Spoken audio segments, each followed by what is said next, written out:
Assalamualaikum, salam sejahtera penonton saluran Didik TV KPM. Anda bersama saya Nisa K di dalam program Bina Upaya Guru. Bagi mereka yang baru saja menonton program ini, kita nak melihat hala tuju kemajadian seseorang guru itu. Sama ada beliau ingin menjadi guru biasa, ingin menjadi pensyarah maupun ingin berkhidmat di bahagian pentadbiran. Dan kita ada topik-topik yang menarik kita bincangkan setiap episod. Tidak kurangnya episod kita hari ini kerana kita ada tetamu istimewa yang akan berbincang dengan kita mengenai tajuk program pembangunan guru, pembudayaan kajian tindakan dalam pendidikan. Jadi kita pun tak nak buang masa, jom kita nak berkenalan dan mengucapkan selamat datang kepada tetamu istimewa kita, iaitu Dr. Nur Saidatul Rajiah binti Zamzam Amin yang merupakan Timbalan Pengarah Kluster Penyelidikan dan Penilaian Bahagian Perancangan dan Penyelidikan Dasar Pendidikan Kementerian Pendidikan Malaysia KPM. Selamat datang Dr. Saidatul. Terima kasih Cik Nisa. Terima kasih kerana sudi bersama-sama dengan kami di Didik TV KPM. Pastinya banyak doktor nak kongsikan tentang tajuk kita hari ini. Saban minggu kita ada tajuk-tajuk yang saya kira sangat dekat dengan guru-guru di Malaysia lah, saya kira kan, warga-warga pendidik.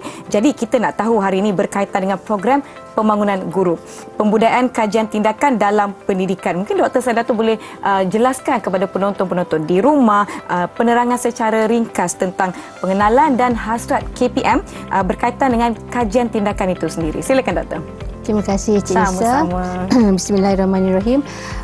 Baiklah, bila kita bercakap tentang kajian tindakan ini, sebenarnya perkara utama ataupun prinsip utama dalam kajian tindakan ini adalah inisiatif seseorang itu untuk menambah baik amalan dia sendiri dan juga mengatasi masalah yang timbul semasa melaksanakan tugas ataupun dalam konteks pendidikan gurulah semasa mengajar dalam pelaksanaan proses pengajaran dan pembelajaran ataupun PDP. Pasti ada isu, ada kelemahan di mana-mana. Jadi melalui kajian tindakan inilah guru tu akan kena pasti masalah yang timbul dan cuba mencari jalan penyelesaian. Jadi dia lebih berbentuk kepada bentuk inquiry kendiri dinamakan. So guru tu ambil inisiatif sendiri. Tak ada sesiapa pun yang mengarahkannya. Jadi dia ambil inisiatif dan dia nampak ada isu dia perlu atasi, dia buat kajian tindakan. Saya setuju kerana kalau bukan kita yang nak ambil inisiatif kan, nak memperbaiki, nak meningkatkan lagi kualiti atau taraf sesuatu perkara tu, siapa lagi? Baiklah, kita nak bergerak kepada sejarah. Apakah orang kata apa, backstory orang kampung saya katakan, sejarah mengenai kajian tindakan ini. Okey, baik. Bila kita bercakap tentang sejarah ni, mestilah apa yang telah berlaku. Dan dalam konteks pendidikan ni, memang kajian tindakan ni memang dah lama dah dilaksanakan. Dari 70-an, 80-an lagi telah dilaksanakan. Dan dalam sepanjang perjalanan itu memang kita adalah ambil inisiatif untuk tambah baik lagi pelaksanaan kajian tindakan. Dan sehingga ke hari ini memang kementerian memang sentiasa bekerjasama, berkolaborasi dengan agensi-agensi tertentu, pihak-pihak tertentu. So bila kita bercakap tentang kajian tindakan, contohnya bahagian perancangan ataupun BPPDP, kami sebagai yang mengurus kajian tindakan di kementerian, kami bekerjasama dengan bahagian-bahagian lain, bekerjasama dengan Jabatan Pendidikan Negeri JPN dan juga Pejabat Pendidikan Daerah ataupun PPD untuk memastikan guru-guru ni sentiasa melaksanakan kajian tindakan. Dan sehingga hari ini pun kami ada mendapat juga bantuan daripada ataupun kerjasama daripada pihak luar daripada kementerian, contohnya Yayasan Guru Tun Hussein On ataupun lebih dikenali sebagai YGTHO yang sentiasa ataupun merupakan satu tunjang utama di belakang pelaksanaan kajian tindakan dan sentiasa memberi kerjasama dan support kepada Kementerian Pendidikan. Baik, adakah kajian tindakan ini hanya melibatkan guru-guru yang mengajar saja? Bagaimana dengan mereka yang berada di kepimpinan pertengahan, guru penolong kanan dan sebagainya? Sebenarnya kajian tindakan ni sesiapa pun boleh buat. Kalau Cik Nisa nak buat pun boleh. Oh, saya boleh buat? Boleh. Okey. Sebab dia untuk menambah baik self improvement. Jadi kalau di Kementerian Pendidikan daripada guru di sekolah, guru prasekolah pun boleh laksana, guru sekolah rendah, sekolah menengah dan pensyarah-pensyarah di IPG, Institut Pendidikan Guru, di Kolej Matrikulasi, even pegawai-pegawai di kementerian pun boleh laksanakan kajian tindakan. Wah, kalau macam tu saya kena merangkalah kajian tindakan saya sendiri. Maknanya kita menganalisa tentang contoh kualiti kerja saya macam tu ya. Betul. Barulah saya faham. Bercakap mengenai kajian tindakan kan, apa konsep yang dirangka bagi kajian tindakan objektif bagi kajian tindakan ini sendiri, Doktor? Baik, seperti yang saya sebut tadi, untuk menambah baik. Jadi key point dalam melaksanakan kajian tindakan ini adalah untuk menambah baik amalan kerja kita. Penambahbaikan yang berterusan. So maknanya lepas kita buat satu kajian tindakan tu, we don't stop there. Kita boleh lagi buat kajian tindakan, sebab kerja kita ni contohnya guru memang macam-macam lah dia mengajarkan. Betul. Dan yang seperti saya sebutkan tadi juga, kajian tindakan ni boleh dilaksanakan dalam kalangan guru dari aspek pengajaran dan pembelajaran, dan dalam kalangan Cik Nisa sebut tadi, kalau middle managers ke pun boleh, dalam kalangan kepimpinan dan pengurusan, contohnya pengetua pun boleh. Jadi maksudnya sesiapa saja dalam warga pendidikan ni boleh melaksanakan kajian tindakan. Baik. Dan antara kita adalah beberapa objektif utama dalam kajian tindakan. Yang pertama, kita memang nak membudayakan kajian tindakan ni, jadi supaya dia boleh jadi satu praktis yang natural, yang sentiasa dilaksanakan oleh guru. Dan selain daripada itu, objektifnya juga kita nak menggalakkan guru-guru ni buat refleksi. Dia mengajar, dia buat refleksi, dia tengok balik apa yang dia telah diajar. Dan juga kita nak menggalakkan warga pendidik ni, bukan saja guru lah, untuk menanam atau meningkatkan minat membaca. Sebab bila membaca tu, mereka boleh membaca teknik-teknik kajian seperti yang digalakkan oleh pakar-pakar tentang evidence based kajian. Kemudian kita nak juga objektif kajian tindakan ini juga untuk membantu guru-guru tu meningkat profesionalisme mereka sebagai seorang pendidik, dan juga kita nak melahirkan pakar rujuk ataupun sumber utama dalam pendidikan. Kita dah orang kata apa, dalam proses mengenali tentang kajian tindakan, kita tahu sedikit latar belakang dan konsep serta objektif. Bagaimana dengan ciri-ciri kajian tindakan itu sendiri, Doktor? Baiklah Cik Nisa, kajian ni, bila kita cakap kajian, memang orang ingat macam kajian konvensional ataupun akademik. Dan sebenarnya kajian tindakan ni ada beberapa ciri yang agak berbeza daripada kajian konvensional yang biasa kita laksanakan. Contohnya yang pertama yang saya sebut tadi, untuk menambah baik, dia ada elemen penambahbaikan. Kemudian yang kedua, dia ada elemen intervensi. Intervensi ni maknanya kita menggunakan kita macam mencipta ke, mereka ke, ataupun menyediakan sesuatu untuk kita atasi masalah. Kita buat intervention. Yang ketiga, kita buat refleksi. Saya sebut tadi, refleksi dia buat, dia analyse apa yang sedang berlaku depan dia, dan dia buat refleksi, dia tengok balik apa yang kurang dan sebagainya. Yang keempat, kajian tindakan ada statistik deskriptif yang dia merujuk kepada analisis. Bila kita buat kajian mesti ada analisis. Dia merujuk kepada analisis, tapi analisis yang asas, dia tak heavy seperti kajian-kajian lain. Yang keempat, kajian tindakan ni dia ada kitaran, dia sebenarnya satu cycle yang mengandungi 4 fasa. Dia ada refleksi, merancang, kemudian mengambil tindakan, dan akhirnya kita buat observation, buat pemerhatian. Dan yang keenam, kajian tindakan ni menggunakan bahasa yang mudah kita faham, bahasa biasa sahaja. Kalau Cik Nisa baca laporan dia pun, Cik Nisa boleh faham apa hasil kajian tersebut. Baik, saya sebenarnya suka bila bila doktor sebutkan tentang penambahbaikan ni adalah penambahbaikan yang berterusan, bukan one off saja. Maknanya ia sentiasa berlaku. Sebelum kita berbicara dengan lebih lanjut tentang topik kita, program pembangunan guru, pembudayaan kajian tindakan dalam pendidikan, kita nak rehat seketika. Jangan ke mana-mana, kembali ke Bina Upaya Guru di Didik TV KPM.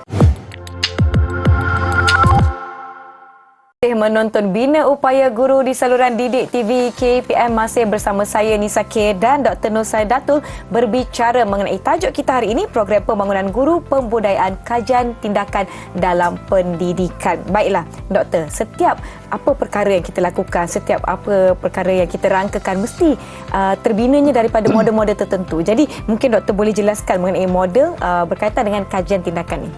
Betul tu Cik Nisa, saya setuju. Apa-apa pun mesti ada model, mesti ada framework. Jadi sama juga dengan kajian tindakan ni. Dan dalam kajian tindakan ni sebenarnya ada 2 unsur. Sebenarnya kita tengok kepada model, dia ada 2 unsur, iaitu pertama menyelidik, kedua mengambil tindakan. Itu 2 unsur yang penting dalam kajian tindakan. Kalau tak ada ni, maknanya bukanlah kajian tindakan. Dan dalam proses kajian tindakan ni pun, kalau kita rujuk mana-mana literature review kita buat, memang banyak model-model daripada pakar-pakar kajian tindakan daripada bertahun-tahun dah lah, dan sehingga hari ini pun ada juga model-model yang baru. Dan sebenarnya tak adalah satu model yang spesifik. Contohnya kalau Cik Nisa nak buat kajian tindakan tentang pengacaraan sebagai host, tak adalah satu model yang spesifik untuk itu, tetapi ada beberapa. Tapi Cik Nisa boleh pilih yang mana model yang Cik Nisa rasa sesuai dan adaptasikan untuk kajian tindakan Cik Nisa. Ini sangat-sangat menarik kerana ianya tidak terikat kepada satu-satu model sahaja. Jadi mengenai proses kajian tindakan ni, adakah ia satu proses yang panjang? Mungkin Dr. Sedato boleh ceritakan dengan lebih lanjut kepada penonton Didik TV berkaitan dengan proses kajian tindakan. Baiklah Cik Nisa, memang ada proses yang sebab dia satu cycle, dia ada proses yang panjang, mungkin proses yang lebih, itu pun tak juga tak ditetapkanlah, terpulang kepada kajian. Dan sebelum kita tengok kepada proses, ingin saya sentuh sedikit tentang penulisan laporan. Sebab apa-apa kajian kita buat mesti ada laporannya, kan, betul. Supaya kita dapat catatkan hasil kajian kita.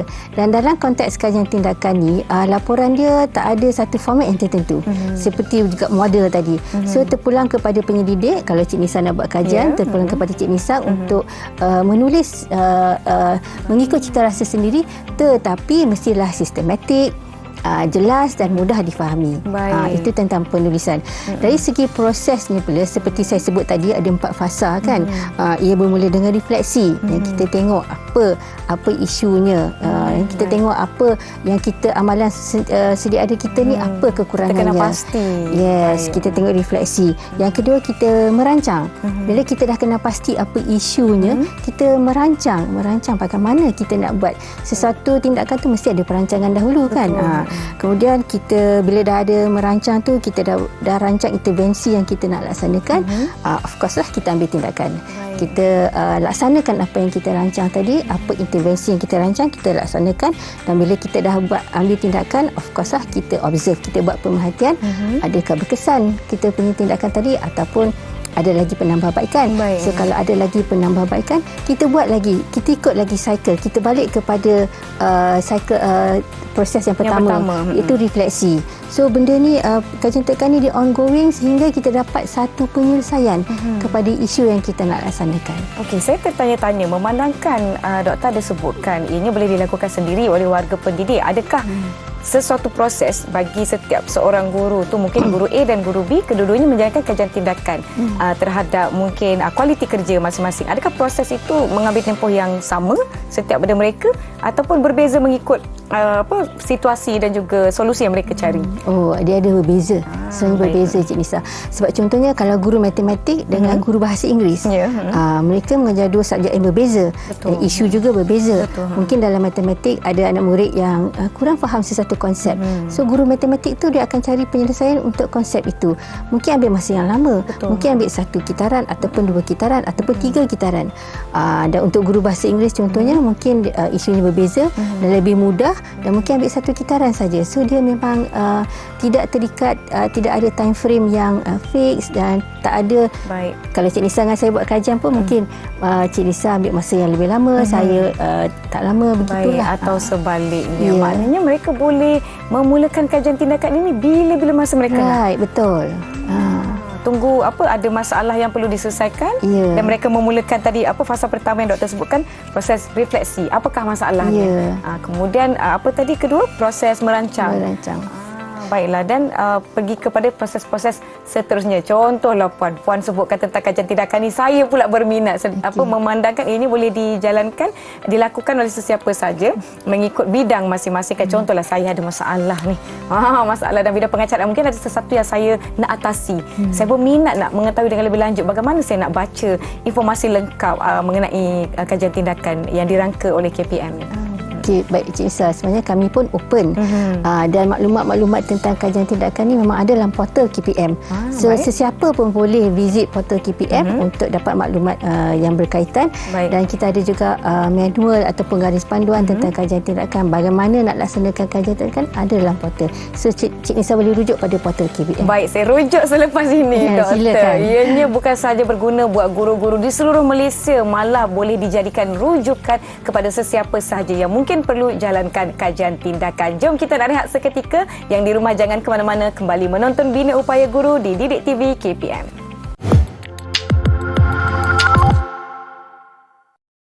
Masih bersama-sama kami di Bina Upaya Guru di Didik TV KPM bersama saya Nisa K dan Dr. Nur Saidatu berbicara mengenai pembudayaan kajian tindakan dalam pendidikan. Berbalik kepada tajuk kita, Doktor, pembudayaan kajian tindakan dalam pendidikan. Nak membudayakan sesuatu perkara itu bukanlah satu langkah yang ringkas, saya fikir. Mesti ada langkah-langkah yang diambil, aktiviti-aktiviti yang dijalankan. Bagaimana kita nak pastikan kajian tindakan ini dibudayakan dalam kalangan guru-guru di sekolah? Baiklah Cik Nisa, betul tu memang bukan mudah untuk kami di KPM untuk menggalakkan guru-guru. Tapi sehingga hari ini memang kami bangga ramai guru-guru di luar sana sebenarnya memang banyak melaksanakan kajian tindakan. Ada yang kami tak tahu pun jika tak diwawarkan. Jadi untuk itulah kami beri peluang kepada guru-guru ni, kami sediakan satu platform di mana setiap tahun bahagian perancangan dan penyelidikan dasar pendidikan BPPDP menjadi urussetia melaksanakan persidangan penyelidikan pendidikan kebangsaan. Ini macam seminar ataupun convention di mana kita kumpulkan guru-guru yang telah melaksanakan kajian tindakan lah, especially untuk mereka berkongsi dengan rakan-rakan yang lain, dengan peserta-peserta persidangan, apakah kajian tindakan yang mereka lakukan, apakah isunya, apakah hasil. Yang menariknya dalam persidangan ni Cik Nisa, hasil tu, intervensi yang saya sebut tadi kan, bila ada dah buat reflection, ada intervensi, ada tindakan, ada pemerhatian. Jadi di sinilah guru-guru akan berkongsi, dan memang kami kagumlah dengan guru-guru kita di luar sana dan pensyarah-pensyarah mereka dapat menghasilkan inovasi yang sangat menarik. Mereka membina modul, menyediakan alat bantu mengajar yang sangat menarik untuk mengatasi masalah dalam kalangan murid.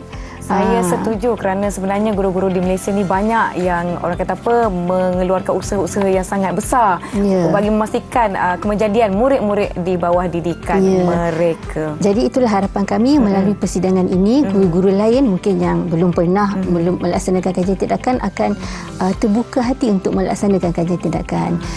Dan selain daripada persidangan ini juga Cik Nisa, kita adalah bila ada persidangan tu, ada pembentangan tu, kita tak apa orang kata, guru-guru tak bentang saja. Kami akan compilekan semua dapatan kajian, artikel-artikel tu dalam satu penerbitan yang kami panggil persidangan penyelidikan.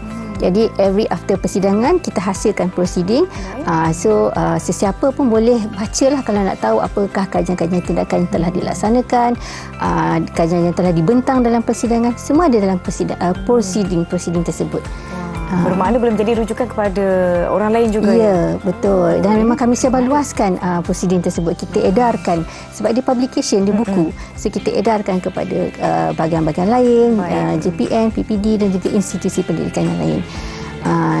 Dan ada lagi aktiviti Cik Nisa. Kemudian kami juga laksanakan ceramah penataran kajian tindakan, di mana kami sebarluaskan maklumat tentang kajian tindakan. Jadi itu yang saya sebut tadi, kalau media prima nak jemput BPPDP untuk memberi penerangan tentang kajian tindakan, memang kami berbesar hatilah untuk berkongsi dengan media prima. InsyaAllah. Dan untuk itu juga sebagai guidance ataupun panduan kepada guru-guru ataupun sesiapa yang nak melaksanakan kajian tindakan, BPPDP menyediakan ataupun menghasilkan manual kajian tindakan sebagai satu panduan ataupun rujukan yang bertulis lah, documented. Itu yang kami upload dalam portal KPM. Jadi ada guidelines di situ. Walaupun saya sebut tadi memang kajian tindakan ini terpulang kepada guru untuk laksanakan, tetapi mestilah sistematik dan juga terbimbing. So tak adalah orang kata macam syok sendiri pula lah kan.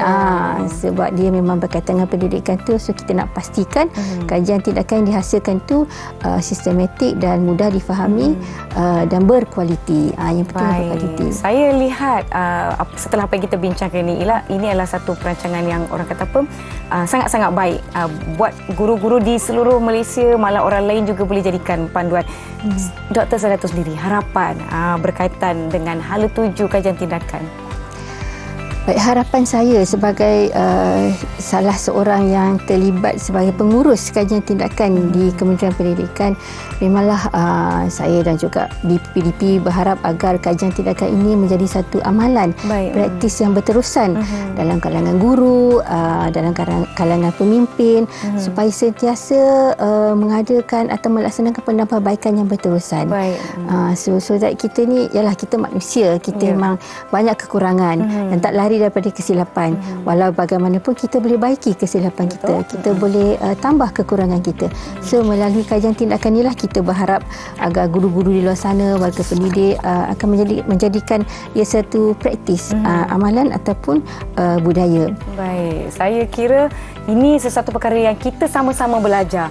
Sebab bukan sahaja kita nak memastikan guru-guru sentiasa menambah baik kualiti perkhidmatan, menambah baik situasi di dalam kelas mereka, menambah baik masalah-masalah yang dihadapi oleh murid-murid, memberi solusi kepada mereka, tetapi boleh dijadikan rujukan dan panduan. Sedikit orang kata yang boleh saya katakan di sini, sesuatu yang amat-amat baik yang perlu kita sama-sama sokong bagi peringkat Kementerian Pendidikan Malaysia. Jadi kita sebenarnya sudah pun tiba di penghujung rancangan. Sedikit pesanan doktor kepada guru-guru di seluruh Malaysia, malah kepada mereka-mereka yang berada di bahagian pentadbiran di sekolah-sekolah seluruh Malaysia. Baiklah Cik Nisa, cuma pesanan daripada saya di BPPDP dan juga dari pihak kementerian kepada guru-guru dan warga pendidik di sana, jadikanlah kajian tindakan ini sebagai salah satu amalan dalam tugasan kita seharian, kerana impaknya memang amat bagus, dia boleh menambah baik dan secara tidak langsung kita boleh menjadi seorang yang lebih kreatif, lebih berinovasi dan dapat menyediakan ataupun melaksanakan PDP ataupun melaksanakan tugas dengan lebih berkesan. Jadi itu yang kita nak output tu nanti hasilnya adalah kepada murid.